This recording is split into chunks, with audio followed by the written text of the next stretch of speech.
তুই ভাই চিন্তা করিস না, আমি তোকে বলছি এই পাড়ায় একটা হেভি ডাক্তার আছে, উনি তোকে ঠিক করেই ছাড়বে। কিন্তু ওনার বাড়িটা কোথায় আমি ঠিক চিনতে পারছি না।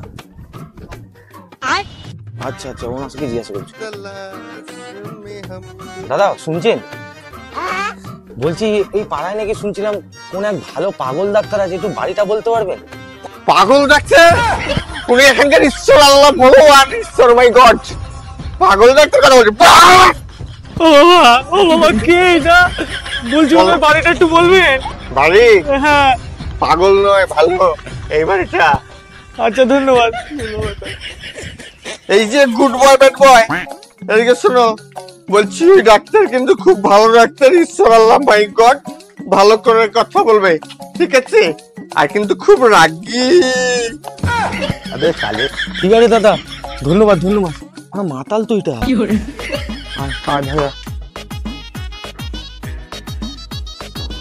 ডাক্তারবাবু বাড়িতে আছেন?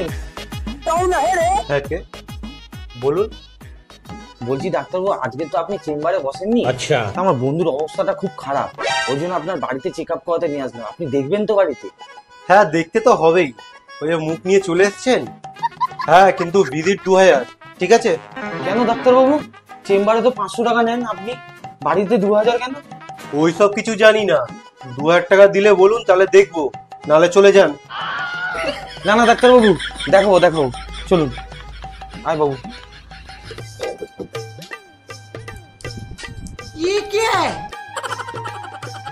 আচ্ছা বলুন। কি আর বলবো, এই চলছে। আরে ওনার কি হয়েছে সেটা বলুন। ও আচ্ছা আচ্ছা আচ্ছা আচ্ছা, বলছি ডাক্তারবাবু, আমার বন্ধু না 5 দিন ধরে রুটি খাচ্ছে না। ও আচ্ছা, তাহলে কি শুধু সবজি খাচ্ছে? আরে ডাক্তারবাবু, রুটি সবজি ওটা বলে কথা না, ও কিছুই খাচ্ছে না। তো সেটা বলুন না, কিছুই খাচ্ছে না, তাহলে রুটি বলার কি আছে? হ্যাঁ হ্যাঁ, ওই ওই কিছুই খাচ্ছে না, 5 দিন ধরে কিছুই খাচ্ছে না। আচ্ছা, তাহলে আমাকে আগে লিভারটাকে চেক করতে হবে। না না না না, আমরা আগে এসেছি ডাক্তারবাবু, আমাদের আগে চেক করুন, এরকম করবেন না। আরে কে বলো তো, লিভার কোনো মানুষ নয়। ও তাহলে কি কোনো মেয়ে? তোমরা কি পাগল ছাগল আছো নাকি? মেয়ে কেন হতে যাবে? লিভার তো পেটের ভেতরে থাকে।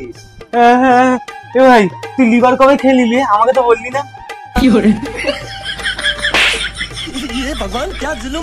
আর ও লিভার কেন খেতে যাবে? লিভার ওর আগে থেকেই পেটে ছিল। ও ডাক্তারবাবু, আমি সব বুঝে গেছি, ও কেন খিদে পাবে, ওর তো লিভার পেটে আগে দিয়েছিল। ওদেরকে আমি ধরে মেরেই ফেলবো।